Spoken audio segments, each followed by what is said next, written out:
From WXXI News, this is Connections. I'm Evan Dawson. Our connection this hour was made in September of 2024 when Meta CEO Mark Zuckerberg took the stage at an event to show off one of Meta's new products.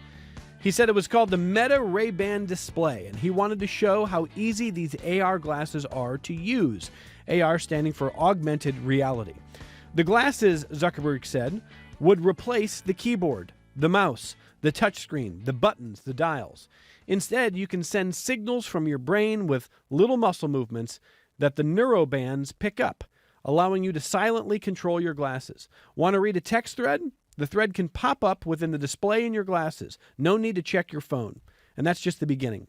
Zuckerberg got a big cheer from the audience when he asked his AR glasses to play California Dreamin' by the Mamas and the Papas. The song began to play, and then Zuckerberg made a little motion with his hand as if he were turning up a volume dial. And suddenly, the volume on the song surged. The audience applauded. Here was a product responding to what the user was thinking. No need to touch physical knobs anymore. Zuckerberg showed how someone wearing the Meta Ray-Ban display could watch videos on their glasses while walking through a park. That got another cheer from the audience. But that video, that whole presentation, left me wondering, do people actually want this? Do we want to be on a screen when we walk through the park? Will it make a better grocery shopping experience or a more annoying one? Well, beyond Mark Zuckerberg's prediction that almost everyone will delight in AR glasses and be constantly on smart screens connected to our brainwaves, there are some interesting use cases in professional settings. AR glasses can help surgeons. It can diagnose problems faster. It could lead to more precise machine work. The list is long. Now, if you want either the Meta Ray-Ban glasses today or really any AR glasses, there's a range here, but you're paying starting around $300 all the way up to about $800. Most technology starts out expensive and then the price declines as widespread adoption takes hold. So are you in the market for AR glasses? Do you want this? My guest this hour is the former Senior Director of and Chief Technology Officer of Optics and Display at Meta's Reality Labs. He reported to Mark Zuckerberg annually. He was at the forefront of some of the biggest developments in this field. And now he's at the University of Rochester, leading the new Center for Extended Reality. Barry Silverstein is my guest. Boy, I did this yesterday, Barry. It's great to have you in studio. Thank you for taking the time to be with us, Barry. And Dr. Silverstein spent some time, how many years at Meta, actually, Barry? 8 years at Meta. 8 years at Meta, and you've been at the University of Rochester now for how long? About 2.5 months. So you are new to the university, and the Center for Extended Reality is the project. What is the goal of the center? So the goal of the center is to help develop the ecosystem of human-computer connection. And essentially, we expect this to be through AR, augmented reality, in combination with what's called contextually aware AI. So this is where artificial intelligence is aware of your surroundings, what you're doing, and your basic human nature, and combines and provides you the connection to computing that is more authentic and more tied to the human form instead of what we currently do, which is adapt to our technology.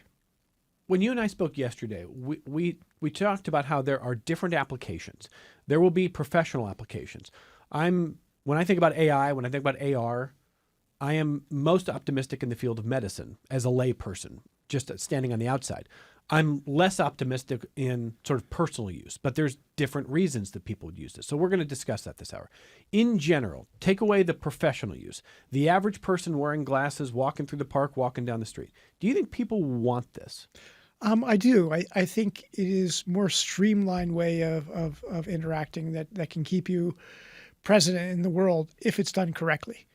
So we pull our phones out of our pockets regularly throughout the day, and we're in front of computer screens for most of the day for a great number of people, and this is to get the assistance of computing to be able to do our work or our socializing. Our personal objectives, and there's essentially no reason to have to adapt to those technologies. Rather, with AR, you should be able to have that technology available to you when you need it, when you want it, and of course, also not forcing it upon you when you don't. And that's the key to doing it right, doing it well. I think you're making an important point about the way the culture's changed with Smartphones. People are on them all the time. The frustration that people feel at dinner or in groups of friends when people are not paying attention. I'm envisioning a different kind of frustration where you and I are talking, but you're wearing display AR glasses. And I'm wondering, are you focused on me, or are you reading the text thread in your screen here? I mean, is that going to be a problem? Yes. That will, yes, that will be a problem. So the question is, how do we manage it? What is the appropriate way to manage this? And this becomes a social dynamics issue, and a tuning of our AI assistant. So if something like that, if some information popped up in my screen and I'm talking to you and it's distracting me, the wearer, then the AI should sense that I really didn't want that and learn to adapt and prevent it from happening. At the same time, if it's contextually aware and knows that I'm in a social situation with you and we're having an important conversation, it also should represent the context of the situation and again prevent that from happening. But of course, making that technology happen the way that we want it, the way that society needs it to happen so that it's good for humanity, is a challenge unto its own. Well, I think you raised an important point that maybe we should hit right from the start here, which is when we think about how to create the technology that is not going to be the frustrating disruptor, but will actually enhance our lives, improve our lives. One of the things that we've spent the last several years with the rise, really since September 2023 and ChatGPT and the way the public has gained consciousness of the speed of AI. If you work in tech, you've known AI is coming. But until 2023, the general public wasn't thinking about AI in the way that we are now. I think we probably can agree on that. And the fear that people have that AI is going to disrupt our lives in negative ways. One of the things we heard talked about was, well, you got to have the right people in charge of these companies. They've got ethics departments, and you have this wry smile as if to say you're looking in the wrong direction for how to manage technology ethically. So how do we do this? And take me through how you see the dynamic of for-profit companies who are creating products and us hoping that they're going to be ethical products or products that will make our lives better. Yeah, so this is a really important point. And one of the reasons that I joined the University of Rochester to help create the center at a university, one of the pillars of the Center for Extended Reality is called the social impact pillar.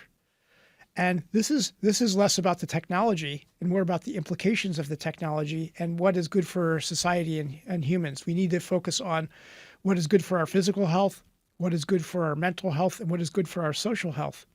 And this is not something that you can expect corporations to be doing on their own. And I'm not sure that we would actually want them to be doing that on their own. But Sam Altman says they're going to try to do that on their own. Well, so it's good. It's good when a company tries. I'm not going to argue that considering ethics and morality from the get-go is a good principle of a corporation. However, it is not the fundamental principle of a corporation, which is shareholder value. Okay, and there's a conflict of interest there. So we shouldn't expect that to happen. When it happens, great. We should reward it, but we shouldn't expect it to happen. And rather, this is something that needs to be tackled from organizations that are responsible for society, which tends to be universities are let's call it benign organizations, ones that are supposed to be data driven and do research to determine what is good and bad, and governments, in fact, are supposed to be responsible for the legislation in society to establish the boundaries by which corporations and individuals act. And so, but they need information to do that, and the university is in a position to be able to provide some of that information. Well, for listeners and viewers who are wondering, aren't we talking about AR? We're talking a lot about AI.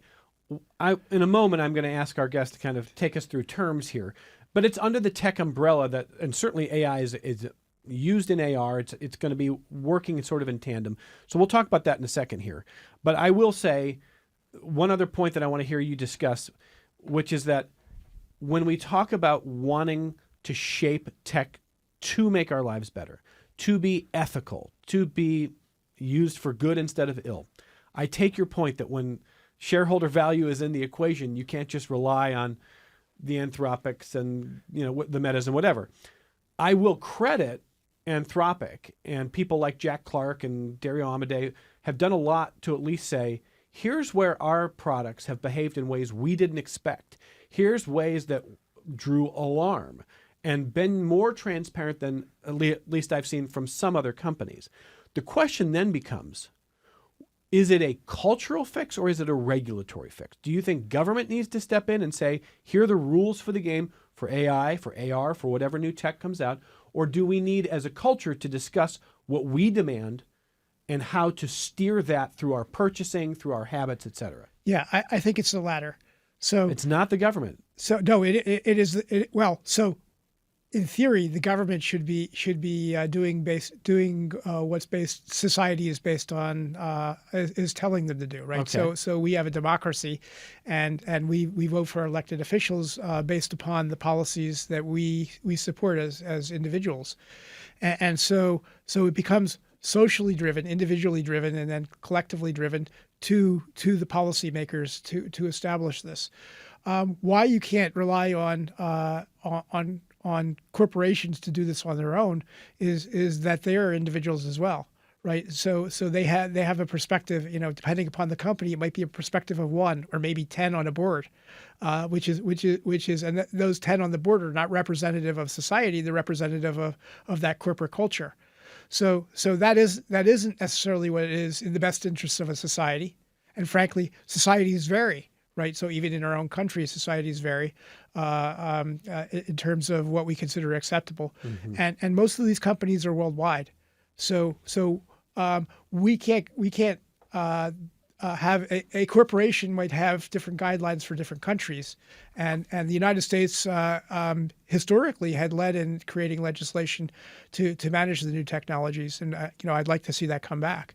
Do you think that we as a society can steer tech in a way that will benefit us and not harm us or not degrade sort of the quality of our lives? Well, the hard part is education, right? So understanding what technologies are coming, okay, so that you can get advanced warning and address this and do the studies so that people have the data that can be shared with them on the implications of what the technologies are. Because until I share what you would use these for, you wouldn't have any idea, right? Because no individual can think of all of the ways this can be used, good or bad.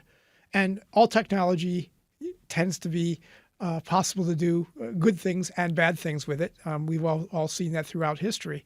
So the key here is enough knowledge and early knowledge and transparency, so that we can get ahead of it rather than behind it.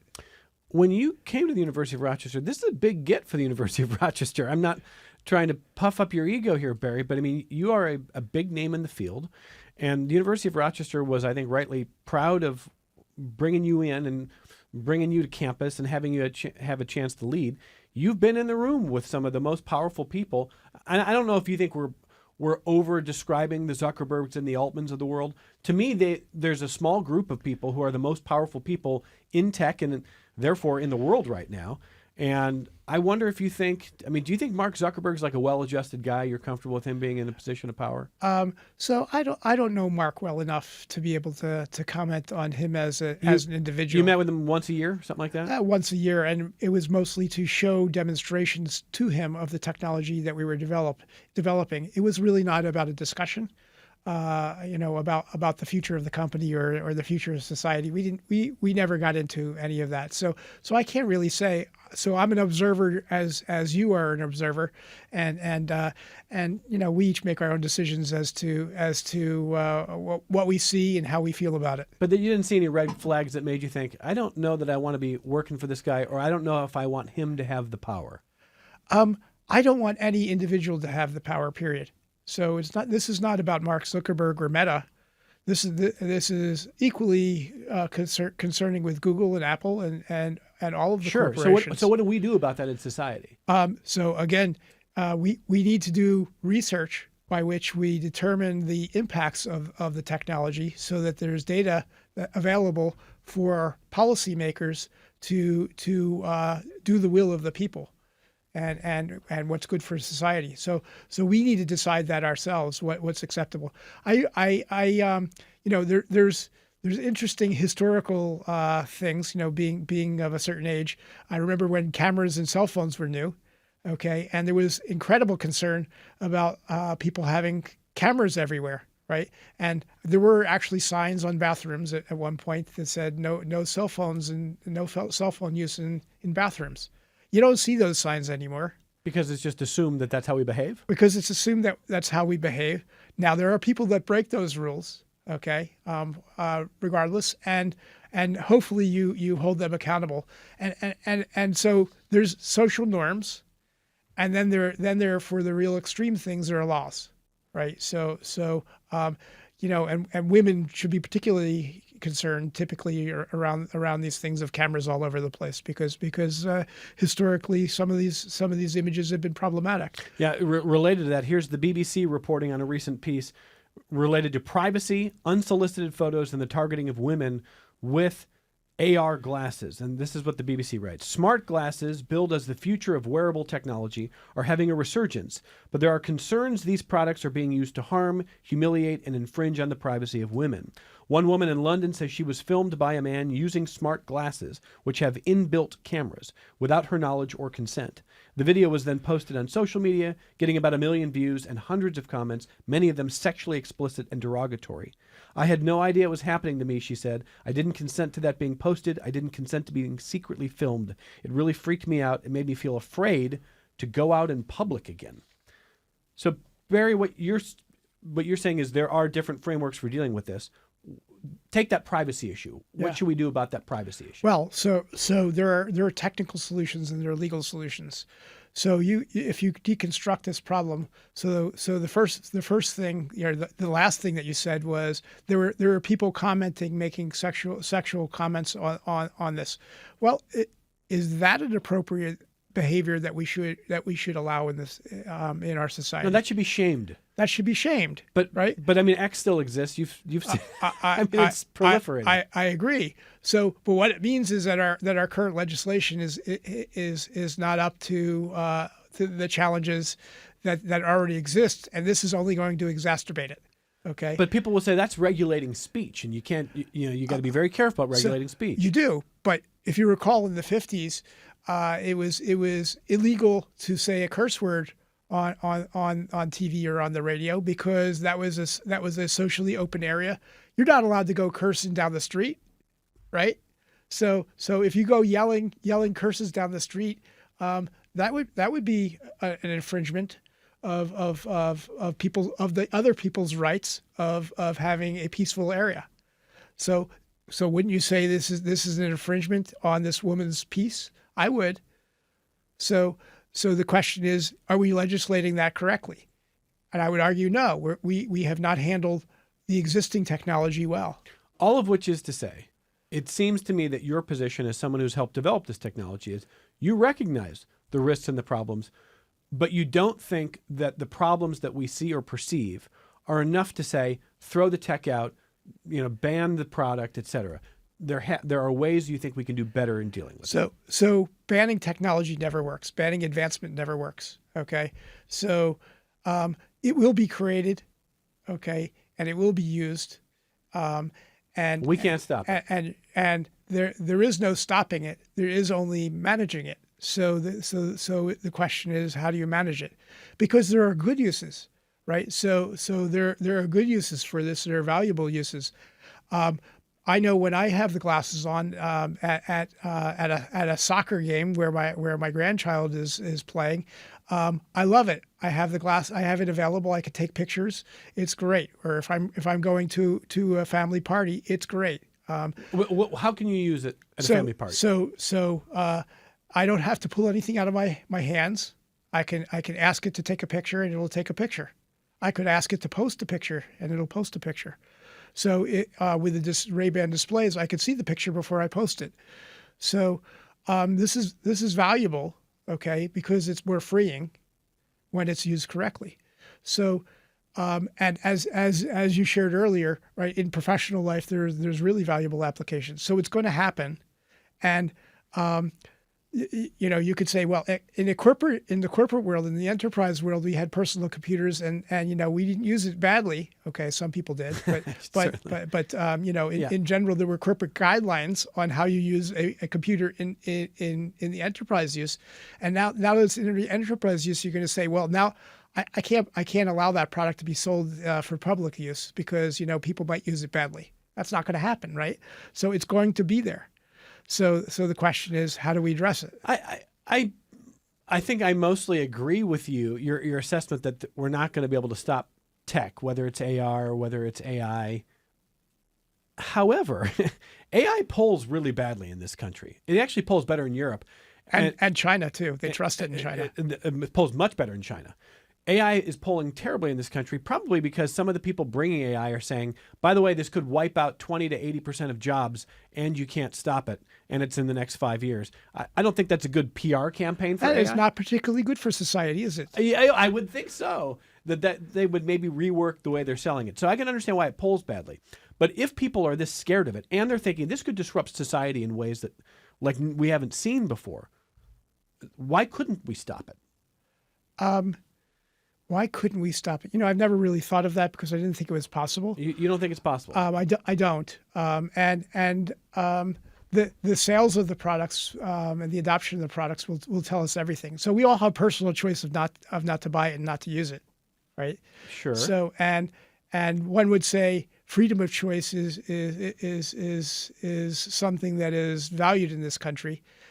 Which also just means it's going to happen because some people will choose to use it. Well, for sure. But AR glasses are one thing. AI, we could say, well, I'm not going to use it. I'm not going to use it. However, to your point earlier about when you're worried about serving your shareholders, companies are going to use it to reduce their workforce, and they're already doing that. Yes. So the vast majority of Americans could say, I'm not going to use AI. I don't want it. Yeah. And they could still end up out of work and their lives totally disrupted. Absolutely. And you're saying we can't stop that anyway. No, that's right. You can't stop that. But we should be having discussions about it. What are we going to do socially to make sure that it's okay, and okay for society and okay for individuals? How are we going to manage our lives? Again, I'll go back to the one of the visions of the Center for Extended Reality is to help manage those things. So, and this goes across, so there's the job space, but there's also the education space. So when students have access to all of the world's information on their heads at all times, they're going to rely on it, okay? And if they rely on it, then they don't learn, and their critical thinking goes out the window, and essentially we dumbify people, okay? And this becomes a social challenge. If we also have people who are not having jobs anymore, then if humanity loses purpose, this is also something to be frightened of, because when people lose purpose, society tends not to go well. I agree. So the answer is not to eliminate the AI, it is to manage the AI. So if you're managing the AI for a student, you basically make it a tutor instead of an information a direct information resource, so that it tracks what the student is doing and helps them learn critical thinking. So, and this is a way to scale teaching so that individuals can have individualized resources that are tailored to their learning styles. So that's a plus. But if we don't do it, of course, it will dumbify people, and then we will have problems. Are you already working with students at U of R? So not yet. Okay. So I'm only 2.5 months in. I figured. I will be working with students, and the center will be working with students. But really, the way the center operates is the center brings the problems of the space to the departments that already exist, and encourages them through understanding and learning about the problems to do research on it. And I will work to help bring in dollars and support for these topics to be studied. So in some ways, I'm a glorified fundraiser. But when you talk about the dumbification risk, certainly anybody who's been in a classroom as a teacher at the K through 12 level or at the higher ed level understands what the last 3 years have been like. Already having to reroute how we test, how we examine. And we've had some really tough conversations with teachers who are very frustrated because they see very bright students who are outsourcing their critical thinking. Not all of them. Yeah. To your point, you can use this stuff to level up and learn things. You can become better at almost any task in the world. It is amazing. It's amazing. Right. But you can also decide, well, now I don't have to learn those things. I will just let the AI do it. And my concern is the balance is going to be off, Barry. My concern is that the people who are leveling up through AI, through AR, through the ways we can use tech walking around the world, that's in the single-digit percentile. My concern is the vast majority of us are going to say, I don't need to read books anymore. I don't need to learn this. And the corrosive effect, it's hard to measure of that. Do you share that concern, or do you think that's too pessimistic? So I'm a pessimist at heart. Okay. You're a pessimist? I'm a pessimist at heart. So the answer is that people will always use technology for bad, and that and even to their self-detriment. Then why did you work in tech to develop this stuff if you're a pessimist? So I'm an optimist when it comes to technology. Okay. You're a pessimist about people, I think. I'm a pessimist about people's ability to use it correctly, even myself, right? So the human nature is lazy, okay? And so if you could take an easier route, you will, okay? And the question is, but what's good for you? And sometimes what is easiest is not the best thing for you, and it takes some willpower or some other things to be put in place so that you don't do self-harm. Okay. So cat videos, right? No, I'm all about dog videos, but I get stuck in a loop of dog videos. Yes, I'll get stuck in a loop of dog videos. Yes. Okay. Is it good for me? The answer is no. Okay. Is it humorous for the moment? Is it a nice distraction for 30 seconds? Yes. Okay. But we're all wired for these kind of behaviors. So the answer is, how do we put systems in place to protect ourselves from ourselves as well as the technology? Because if we go to a buffet every day, we're going to overeat. We're wired to do that. Okay. So be prepared for a future famine. Eat. Okay. Well, you're saying that we don't ban buffets, even though. No, but the point being is that what our instincts tell us to do is not always the best thing for our physical or mental health. And so you need to have things in place that helps with that. And in the case of education at this point, those tools are not in place for the teachers. We've released this with the AI, I'll call wildly, without thinking ahead of time what the implications are for students, right? And it's put the teachers in a bind where they have to try and figure it out themselves. Not that that's a horrible thing in terms of having the teachers involved, of trying to do that. They need to be involved because they're the ones with experience in the area. They're the experts. But you sure would like to have that software in place, okay? And those regulations in place through study first before you widely enable this for where everyone has broad access. So are companies releasing products in general in the AR AI tech spaces too quickly? Yes. So yes, they are. I mean, it is widely available, and that's making the speed of progress fast, which in some ways is very interesting. It's but we're all sort of being, and this is historical of technology, is society becomes a little bit of a guinea pig on this, and the problems then, the way it works now is you release the technology.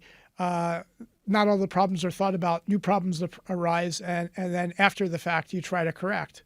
Okay, but sometimes it's hard to put the genie back in the bottle. But it shouldn't be that hard to predict some of the problems. Some of the problems are hard to predict. Some of the problems should be obvious. And an example is, I take your point that you're using AR glasses to go to a grandchild's game and say, I can take photos, I can post, I don't ever have to take my eyes off the field, I can do all these things seamlessly. Yeah. I'm also thinking about Elon Musk's company and the product, their Grok product, for example. So you can't do this with Claude, you can't do this with ChatGPT, but on Grok, you could give Grok photos of people, usually women, sometimes children, and Grok will undress them in realistic ways. There are lawsuits about this that blow my mind that we're even talking about this. Should you even have to have lawsuits about this? I would think that this is obvious, right? But now I'm thinking, if that same company is creating an AR glasses, I don't want it walking around society with the capability of undressing people through the tech that's sitting in the glasses. Yeah. Should we be worried about that? The answer is yes. So if there is something that could be done bad with the technology, someone will figure out how to do it.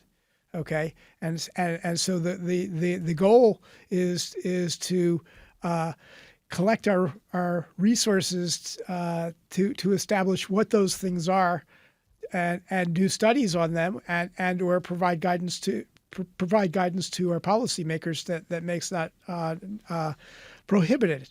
Okay, and I think, I mean, essentially we're kind of failing at that at this point, because there is no collective that is evaluating, or at least well enough, and providing guidance, and there is no legislation occurring in this country around restricting any of this stuff. So other countries are having this. I'd sure like to see it in this country, but there's the counter thing, which is the fear that if we put restrictions in place, we'll fall behind in the AI race. Of course, the competition. And I don't buy that. So you don't. I don't buy that. Why? So there is what you could do behind the doors of the tech companies, and then what you enable to happen wide open. So you could certainly continue to develop AI and be a leader in it without enabling putting products in the marketplace. Without putting all of the things in the marketplace that enable complete freedom of usage. So I think you can do some level of restriction there, but you have to do it carefully. So and it takes knowledge, okay, and then it takes willpower, and desire, and probably in some fashion pushing back on the tech companies, which is not an easy thing to do because they are important companies for the country. So when we come back from our only break, I'm going to ask Barry to tell us more about if the glasses are going to be part of the future, which I would have said 2 years ago. Maybe these things are not going to take off. Barry thinks they will, and we're going to talk. I want to know more about how the glasses work. I really want to understand how our guest sees them in professional work applications. What are the best applications for AR glasses? What does he think that they might be able to accomplish for society that we can't currently do?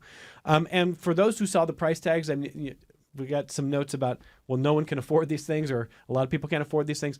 $300 on the low end, $800 on the top end. I'm curious to know what Barry Silverstein says about the future of how commonly available, for example, augmented reality glasses could be. And Barry knows. He's the director of the Center for Extended Reality and a faculty member at the Institute of Optics at the University of Rochester, former senior research director and chief technology officer of optics and display at Meta Reality Labs. We're coming right back on Connections. Support for your public radio station comes from our members and from Excellus Blue Cross Blue Shield, working with members to find health coverage for every stage of life, helping to make care and coverage more accessible in more ways for more people across the Rochester community. Details online at excellusbcbs.com. And Mary Cariola Center, supporting residents to become active members of the community, from developing life skills to gaining independence. Mary Cariola Center, transforming lives of people with disabilities. More online at marycariola.org. This is Connections. I'm Evan Dawson. Phone lines haven't been working this week. We've just been doing a kind of a system reboot. But if you want to communicate with the program, I'm getting emails, connections@wxxi.org. connections@wxxi.org, or you can chat with us on YouTube. What is that, producer Megan May? You can leave us a voicemail, but that's maybe that feels like we're way back in time. My son has told me, my 14-year-old has said, nobody makes phone calls anymore, Dad. He's fascinated with landlines. Tech changes, and that's a big part of what we're talking about. Catherine in Rochester writes to say, oh my goodness, AR glasses, I'm a hard no. I can see where it would help in medicine, but the potential for this to be abused and misused by humans is massive. We can't do cell phones right. How would this not be even worse? We need more human connection, and this would likely further isolate us from each other. Never mind all the privacy issues already discussed. Catherine says no. 4 times she said no. I'll just take the one there. So a couple points there. We're going to talk medicine in a moment or other applications. But part of what she's saying is human to human connection is at risk here. And a lot of surveys show how disconnected we feel from each other despite technology. Levels of depression are higher, isolation are higher. Do AR glasses further isolate us, or can they connect us more? They can go either way, and this depends upon really how we decide the AI assistant is going to work with us. If we leave an AI assistant in charge, certainly, I don't think it'll go well.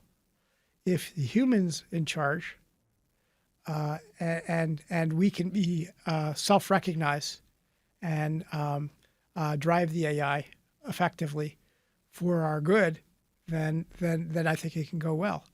So, if we get upset about being isolated by our device, and the AI understands that we're upset, then the AI should back off, and provide us more time for our social network, and advise us, hey, you haven't talked to a friend in a while, and help enable that. Okay, so imagine if this was a human being assistant, okay, a significant other, okay, which tends to be an assistant to our lives. If you're trained on each other, you become an assistant to each other. There's observations that are made that can read your face and say, something's wrong. What's wrong? Okay, and after time, being aware of your circumstances, they can actually infer what's wrong. So AI should be able to do this, and then help solve it for you. Okay, so you haven't talked to your family in a while. Okay, so maybe let's schedule a time with your family, right? And prompt you to do that, and then support it without distraction, right? So no reason that an AI assistant couldn't do that. Okay, there's no reason that it couldn't be done for the good, just as we evaluate and help each other as friends. Or partners that do this level of observation at all times. Same thing for a great mentor at work. There could be a great mentor, or it could be a horrible mentor, a driver, or someone who's taking away your control, or it could be a mentor who is making you better all the time. Well, there's no reason that we can't make AI and design AI so that it becomes that level of support. Or we can let it turn your brain into mush, right? So that is a choice, okay, that we have as technologists and as society, what we demand. So we don't have to have smartphones. We choose to have smartphones, and we choose whether or not we pull them out and what we do with them, okay? Like I said, sometimes we don't choose wisely, and sometimes it's good to have someone else observe for us, okay? And a true assistant, a true valuable assistant, knowing what is good for humanity with data, can provide their proper assistance, in a way that is effective. So describe for folks how this tech works now and how you think it will develop. AR glasses. So the first thing I thought of was, well, I need reading glasses. Am I putting these on over, or can they be reading glasses with the AI? You can figure all that stuff out. Everybody can wear these glasses. They can be effective readers, but they have technology display screens here. Tell people how it works for now and where it may go. Yeah, so the technologies, I'll call it rudimentary, even though it's not, because essentially what you're trying to do is put all of the technology that's already in a cell phone, and in some ways what you'd like to hit is also including what's already in a self-driving car into a pair of glasses, which weighs 30 grams, which is really a very big technical hurdle. But the glasses have audio, they have cameras, and the display glasses have a display in them, and we try to get as close as possible to a regular pair of glasses form factor. They have a means of communicating with your phone, which acts as the compute and real communications device. and it has in general multiple microphones around it to be able to pick up the sound around you, and so in the basic sense today, you can voice command, or with Meta's wristband, you can command with your hand, just by small motions for the glasses, for the display glasses to do particular things, whether it's take a picture or scroll through, or turn the volume up, as or Mark turn the Zuckerberg volume did. up, or Yeah. you can touch the side of the glasses. There's controls on the glasses itself, or you could do it manually. You can take a picture by clicking on the glasses. So you could do it auditorially, but with your hands, or without touching the glasses, or with touching the glasses. So this is multiple means of control, So the contextually aware part is you could do what you could do with a phone, which is, hey, tell me about this building. Okay, and it'll take a picture of the building and tell you about the building, without having to pull anything out of your pocket. So you're walking down the street, you're on vacation, you see something, you look at it, you give it a short command or some kind of a prompt. Give it a prompt, say, what am I looking at? And it'll tell you what you're looking at, and tell me more about that. And you'll get used to reading the display on your glasses screen, on the inside of your glasses screen. Yeah, yes. So you'll get used to that. So you get used to that. Right now, it's a single display in one eye. Two displays, stereo displays, will be on their way. That's as the technology improves, and eventually we'll be making it so that you can do an overlay of the display onto the real world itself. So, which means that the information won't be like a display in the glasses. It will be an overlay on top of real world objects.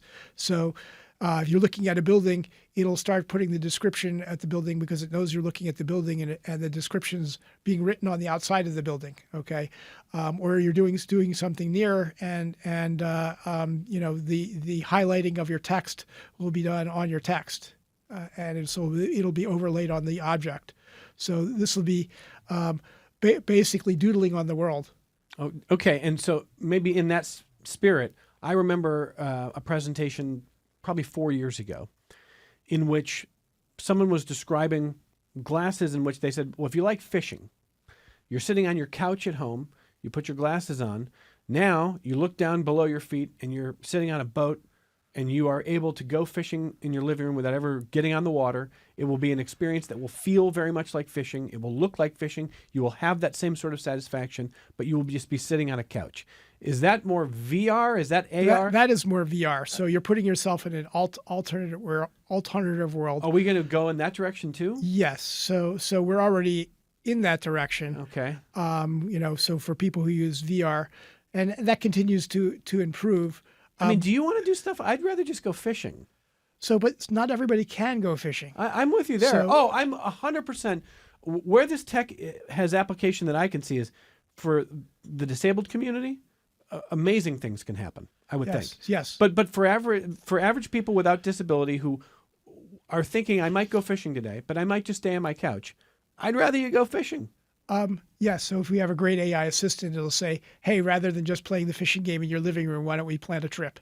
Okay. So that would be a great AI assistant. Okay. So because, hey, it's easier to just sit on my couch, and we might more easily do that. Fair enough. Now, but in medicine, it's VR or AR. That's AR. In medicine? So both. So both are used in medicine. VR is generally used for training. So scenario training, which is what VR is commonly used for in enterprise applications at this point. So, and then AR in actual application. What's the best use that you can either currently see or envision with AR in medicine? So, well, the best use I've seen so far is when a doctor is doing surgery, and the MRI and CT scans are overlaid on top of the patient, and the system is guiding the surgeon on where to do the incisions and where they need to reach to the problem areas in the body without having to fish around because they have a direct overlay right on the body. I think that's just amazing, and they can do that. Amazing. They can do that today, Amazing. Just not well enough. But that's coming more commonly, right? That'll get better. So at the Center for Extended Reality, we have a goal of making that better to the point where it is an overlay that is so rich in data that the doctor can really completely trust it. That is amazing. And you're at the Center for Extended Reality. Again, if you're just joining us, Barry Silverstein comes to the University of Rochester, spent 8 years at Meta, and now you're at this incredible medical research facility, as you know. Yes. So I got to imagine the pipeline into working with medicine is pretty direct there. This is one of my favorite targets. So in the center we have 4 pillars. One is the hardware, which we talked about, the glasses, the wristbands, etc. The second one is making sure that the system is perceptually correct. It matches the human way of doing things rather than being mismatched, which causes discomfort. The third one is applications, and the applications that we're going to focus on in the university are education and medicine. And the reason that these two are really important for the university is, first, the university is really strong in these areas, so that helps match what the capabilities are in there. But the other one is these are some of the most sensitive applications. So if you want to talk about privacy issues and data management issues and impact on our human being, right? So this is all addressed in medicine and education. These are the places where our humanity comes out the most. If you can do those well, and you've created an ecosystem with privacy, security, data management, etc., my hope is those same techniques that you use for those spaces get carried over into our social spaces, so that we can do those as well, right? We can manage it just as carefully.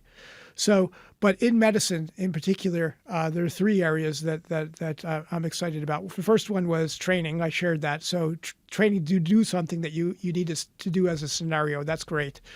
The second one is practice. I shared the surgical practice. Okay. The third one is diagnostics and trending.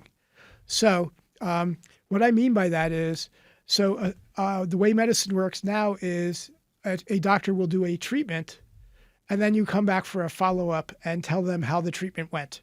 And it's all qualitative, okay? They might run a new set of tests, they might run some new blood work, but they don't know how your everyday life is actually impacted by this situation.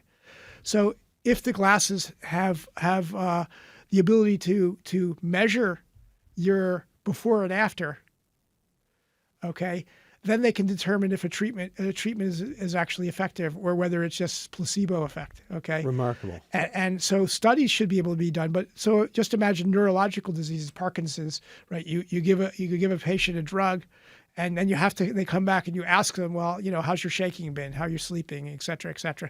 But instead they measured the vibration of your emotions throughout the day, and they determine where things are working, where things are not, and by how much. This is going to change the implications for how doctors treat and how patients react. Absolutely amazing. And then we also have the things like our watch. Right, so the Apple Watch, people are measuring their hearts. So if you have this biological measurements on you that are richer than just your heart health, right? They're looking at blood oxygen and blood sugars and facial expressions as well. Mental health is expressed through facial expressions and movements throughout the day. If you have that information, a doctor can do trending and determine very early on whether or not there's something going on, so that there could be pre-treatments rather than post-treatments. And this could save both money and more importantly, earlier intervention, which will help humans be healthier and have a better quality of life. Let me read 2 comments before we lose the hour, and then will you just come back once in a while here and update us? I'm happy for invitations. We really appreciate you being here. Mike says, I have a blind autistic son that recently received a pair of glasses. They allow him to read on his own without Braille. It is amazing, and I am so happy for him. Exactly. So I saw a video of a blind girl who couldn't sit in a conversation with people who couldn't sign. And all of a sudden, she was given the pair of glasses, and it was directly closed captioning what was happening on around her, and she was now part of the crowd as opposed to sitting there isolated.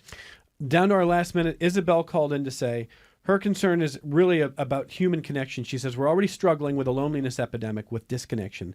People don't know how to talk to each other. You put a screen in front of them, it's only going to make matters worse. I think it's one thing to use this technology for medical advancements, but other things that could potentially help people. But people do not need to be attached to a screen 24/7, and we're already seeing the drastic implications on this on the youth.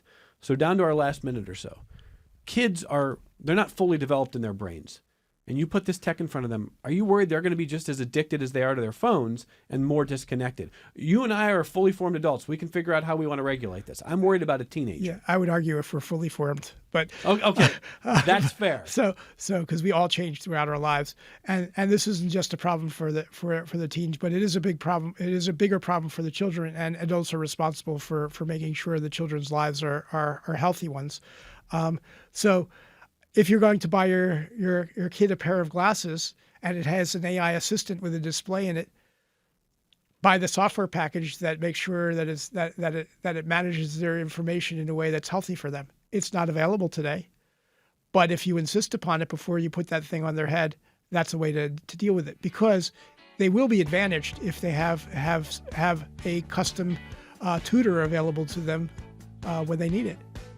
So Barry Silverstein, I've got pages of questions we didn't get to. So you are welcome back here anytime, because these conversations are vital for our audience to understand what's coming, understand how to use it properly, understand maybe the right ways to think about these things. I just want to thank you for being here. Thanks for being in Rochester and for sharing this. Thanks for the invitation. I'm welcome to come back. I'm excited to come back, and I hope people will support the Center for Extended Reality. He's the director of the Center for Extended Reality at the University of Rochester. Brand new, and they've got a lot planned here. Barry Silverstein, thanks for being here. Thank you. From all of us at Connections, thanks for being with us on our various platforms. We are back with you tomorrow on member-supported public media.